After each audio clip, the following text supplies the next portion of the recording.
Hey, what's going on, guys? Welcome back to Reynolds Outdoors, and this is the second video in our three-part series on the Beretta A400 Xtreme Plus, directly compared with the Super Black Eagle 3 from Benelli.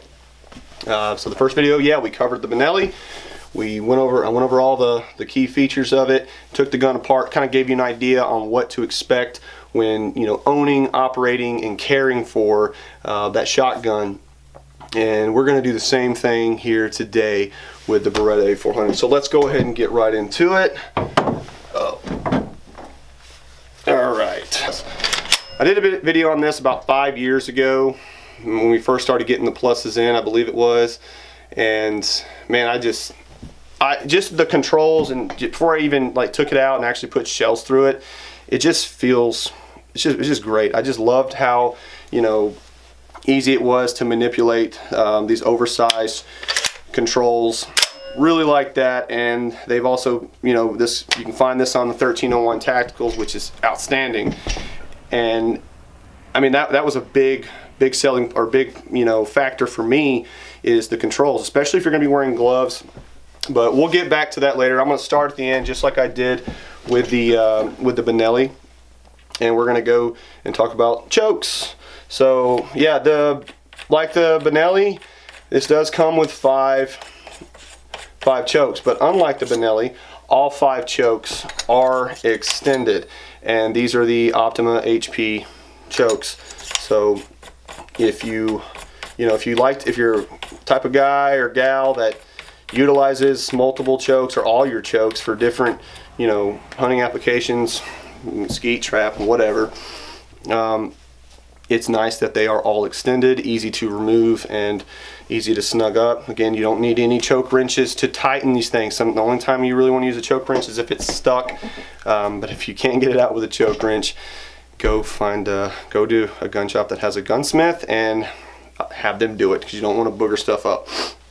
Moving on back from the choke, fiber optic front sight, just like on the Benelli. It is a little bit smaller than the Benelli, but I have no troubles picking up that front sight when shooting, and it hasn't been an issue for me. But that is something to consider. But you can always change them out. They're not hard. Just unthread it and make sure you get the right thread size if you're going to install a new one. It does come with the mid bead. Now let's talk about the barrel, where I will spend a little bit of time on the barrel. And I do have some notes here, just in case, I don't want to leave anything out. I want to give you guys all the information I can possibly give you and give it to you accurately, okay? So this is the Stellium Plus barrel, which is why it's the A400 Xtreme Plus. And directly from Beretta's website, Stellium Plus barrels are adopted on the A400 Xtreme Plus semi-automatic hunting shotguns, and also on the 690, 694, and the A400 Excel sporting shotguns. But what is a Stellium Plus barrel? What does that mean? Well, glad you asked. So the Stellium Plus barrel is a triple forcing cone, or the Stellium barrels have a triple forcing cone that reaches lengths of 320 millimeters. When translated into American, that's about 12.59 inches, so right at 13 inches. A 13-inch forcing cone in this barrel. What does that matter? Well, a lot of guys that, there's companies out there, performance shops, that will lengthen the forcing cones on shotguns, because typically they come with about a 2 to 3 inch forcing cone in most barrels, and that's fine. But if you want to lengthen that, and the reasons you would want to lengthen that would be, it helps mitigate recoil. It will lower the recoil on the gun. There's less back pressure, and it opens the gate up on that barrel, so you're not going to have as much felt recoil. But that's not the only reason. If that was the only thing it did, I would just recommend you add some weight and put a nice butt pad on there, because it wouldn't be worth going through all that just to do it. But it also, having a longer forcing cone, it does help reduce muzzle rise, and it ensuring perfect dense and uniform patterns with any type of ammunition, whether that's load steel or high performance steel. So, and these guns are, I don't know if I may have said it already, they are exclusive, they use an exclusive tri-alloy steel in these barrels. It goes through deep drilling, cold hammer forging, and vacuum distension. So yeah, so all this that they do, I mean, this is an outstanding barrel. This is a high performance barrel, competition type barrel that they use on all their comp guns, and they're putting it on a hunting shotgun. So we talked about the cryo barrel. Go back, rewatch it, and if you missed all that on all the explanations of the cryo barrel. So this does have a longer forcing cone than the Benelli. Now it is not cryo treated like the Benelli, so both very good barrels, but for different reasons. So I mean, and this might still just be making you more confused, or not sure what you should go with, what's the perfect one. Guys, I mean, again, the good news is if you have to flip a coin to make your decision, you're winning either way. But I hope you give a little bit more thought than just a coin toss. Let's continue. Nice step vent rib, very nice. And we'll talk about the magazine cap. So I talked, like the SBEIII, they redesigned, the magazine cap for the A400s. I believe they did this also on the previous model before the Plus came out. But very cool, different, but still very good magazine cap. This one is a half turn and it pops right off. Very easy to use. Just love that. And I have not experienced any issues as far as it accidentally coming loose, or there's no play. It's solid, tight, the gun's together. There's no issues that I've experienced so far. And I've never heard anyone, I'm gonna break my light, I've never heard anyone come back to the store complaining that their magazine cap broke or they've had some type of malfunction, because it's like, oh, it's not, they're reinventing the wheel. Some people don't like that. They like the tried and true magazine caps, which work great. They do that kind of that ratcheting system, so it locks down nice and snug. All right, so moving on down to the handguard, or it's 4N, whatever. It is thicker. Yes, it is a much thicker 4N and longer 4N than the Benelli, and you'll see why in just a moment. Stick with me. But I don't mind it. It's not a big deal. If you have, medium size to big hands, I mean, even small hands, I don't see it being a major issue. But what they did do is add a kind of an overmolded rubbery, man, it's a long barrel, rubber texture to the front here. So it's nice and grippy. So when you're out there in the water and hunting in swamps and whatnot, and it's raining, you're getting wet, you're gonna have a good grip on your shotgun. So really like that they did that. Moving on, so we're getting to the receiver, where there's a lot of cool things going on in the receiver. And like I was talking about earlier, the controls. This was another added thing from when they went from the regular A400 to the Xtreme Plus. They added much larger, oversized controls, and let me tell you, I absolutely love that. So I'll give you a close-up of that. You can see that big, nice, long charging handle, big old bolt release. No problem manipulating these controls with gloves, whatever conditions. Maybe it's low light, you can't really see. Very, very nice, easy to manipulate. I think it's a home run for Beretta. And on the bolt, the gas system itself, this is using the what they call the B-Link, or you can call it Blink if you like, but B-Link gas system. So it cycles very, very fast. This is a very fast cycling gun. Gas guns are, inherently going to be faster cycling anyways than inertia guns. Talked about the controls, the B-Link gas system, loading port. Man, and this was another factor for me. Loading this shotgun is very, very easy to do.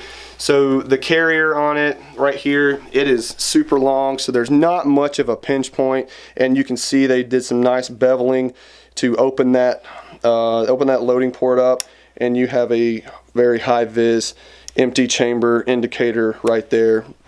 So a quick check, she's empty. But really, really like the loading port. It's got a nice big ejection port 2, so feeding a shell into the open chamber there, you know, getting another shell out in the sky. And if you want to get real fancy, put you a match saver on there. So it is very nice, very easy to keep this gun fed. So, all right, and like I talked about on the Benelli, you have that button that releases the shell into the carrier. Same kind of design, but just different placement. So where you can see where that on the Benelli, it would typically be right here, but the safety is actually located where that shell release button would be on the Benelli. So, and this is a lot. I mean, a lot of people, this is a deal breaker for them, or it, you know, will make them want this shotgun depending on your style and what you've grown up shooting. So, I mean, I grew up with all shotguns having, you know, that safety, crossbolt safety behind the trigger guard. But once and I had a Benelli M2 Tactical while I had this gun, and going back and forth, you know, two very different shotguns for very different, you know, applications. But if you're gonna go with one brand, I would recommend sticking with it. If you're gonna have a hunting variation in the Beretta or Benelli, get the Tactical 1301. You know, if you're gonna have the Beretta or the M4 or the M2 Tactical, if you're gonna go Benelli, because, you know, if you shoot both guns quite a bit, it can get confusing, because I was hitting the shell release thinking I was hitting the safety when I'm shooting my M2. So this is a lot more just intuitive to me. So shooting with, you know, our basic weapon safety rules, you know, fingers straighten off the trigger until you're ready to fire. So you see that duck coming, or the clay's in the air, boom, and then you're back and can start going to work. I like that a lot more, and I'll just show you real quick for comparison. You know, gun's clear. So having that shell release right there, what I was doing is I was hitting that, you know, thinking I was hitting, because I was putting a lot of shells through the Beretta. So I'm like, wow. So obviously for me, I was like, man, I really favor the controls of the Beretta, even though I loved the M2 Tactical and the M4. They're just amazing shotguns. But being used to these controls, or I guess liking the controls better on the Beretta as opposed to having that safety right there. I mean, you could kind of use your knuckle, but I don't like how far back my trigger finger is. I don't know. Again, though, that's all personal stuff, guys. All right. In order to keep this video from going too long, I'm trying to speed things up a little bit. Now, going back to the stock. It has the, right here on the grip, it is thicker, beefier than the Benelli, but it does, again, have that nice overmolded rubber texture. Very good, very much like that. Nice and grippy. And of course, we have the kickoff system. And also you have it's not soft like and squishy like the Benelli, so this might, I mean, if you're shooting some real hot stuff and it does, you know, have a little bit of punch to it, it's not going to be as soft, but it really doesn't need to, since you have a gas gun with that Stellium barrel and the kickoff system. So really, this gun is just, it's a dream to shoot as far as recoil is concerned. It's not gonna beat you up, guys, I promise. And also, I mean, and the butt pad, it does have the two screws that hold that in there. But hey, you don't have to take this off unless you want to change these. It has some spacers right here if you want to change the length of pull. That does come in the box included. I didn't need to change anything out. It fits me just fine. But it does give you options if you want to, you know, if you want to change that length of pull and to custom fit you. And it does come with other screws too, because you'll need different length screws for that. So talking about the kickoff a little bit, Beretta claims this reduces 70% felt recoil. That is crazy, and I'm inclined to believe them. So you add that with the recoil reduction, having that longer forcing cone in the barrel, this thing is just a dream to shoot. So let's go ahead and I'll do what I did with the Benelli and pull her apart and give you guys, you know, an idea on what to expect and taking this thing down as far as I took that gun down. And when it comes time to do some maintenance. All right guys, so there's one thing I failed to mention. How this gun ships out of the box. So mine came with the hard case, but unfortunately after I got my model, maybe a year or so later, I think it was in the early 20s, you know, 21 or 2020, 21, they stopped shipping with hard cases. So, and that did not reduce the price, but it still came with all the chokes, all the things that you need to, you know, change out the spacers and the length of pull and all that stuff. And it does include another shim, shims in the gun or in the box to change, but not quite as much as the Benelli or as many. But you still can change some stuff out there. I believe there is a shim in it, but I've not needed to do that. The gun patterned well for me, and if I'll go back and check and make sure I'm not giving you guys bad information on like the shim count and all that, and I'll address it in the third video if that's not true, or if I'm leaving something out. But I wanted to go ahead and add that it does not come with a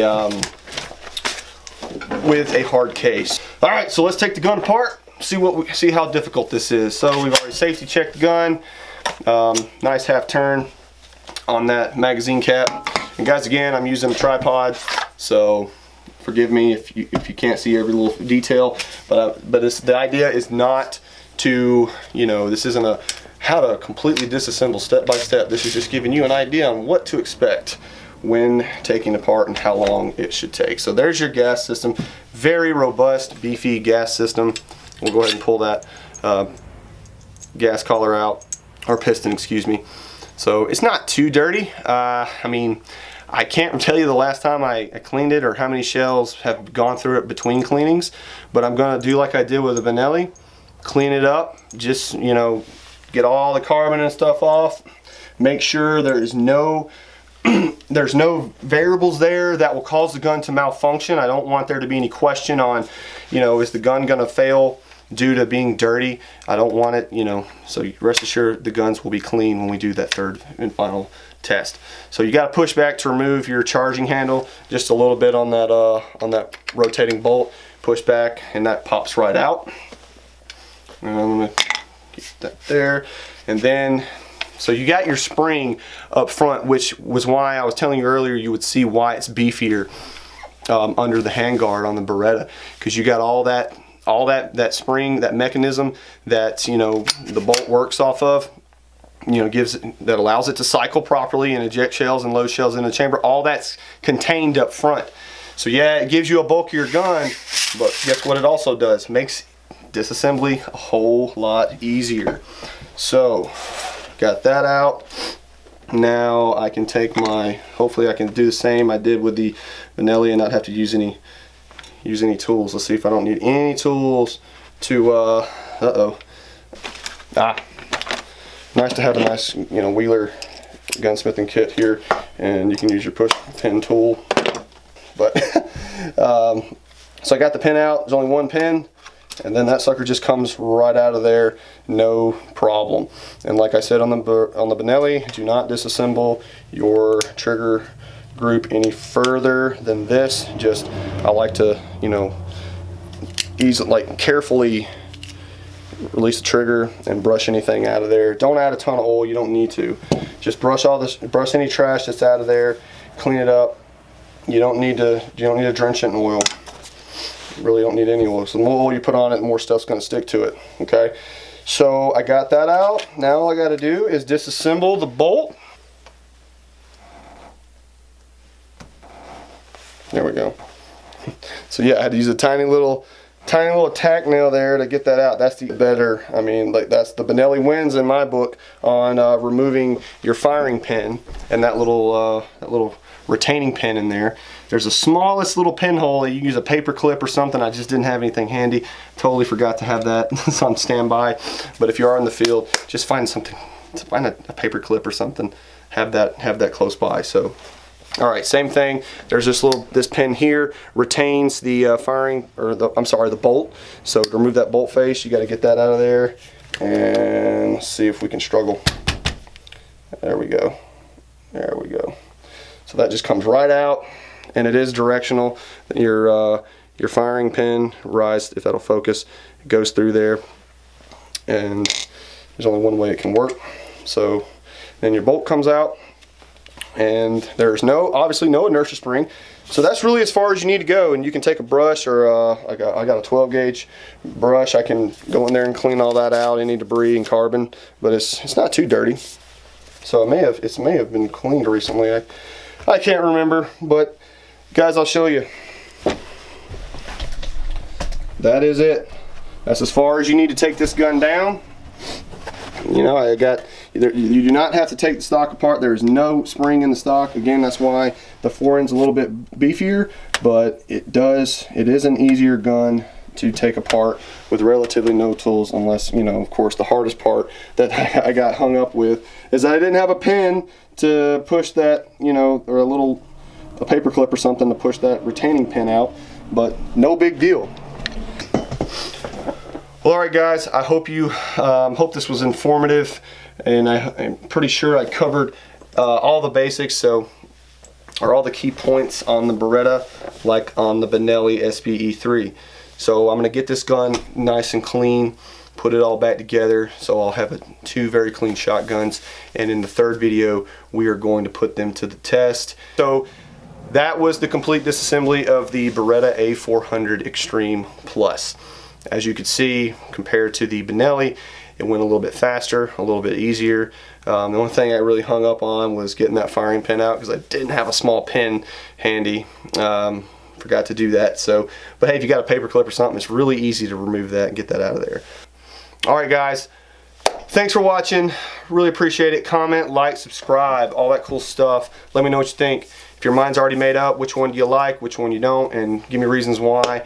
I like to gather all the data I can and laugh at some of the comments. So, all right, guys, thanks for watching. We'll see you next time.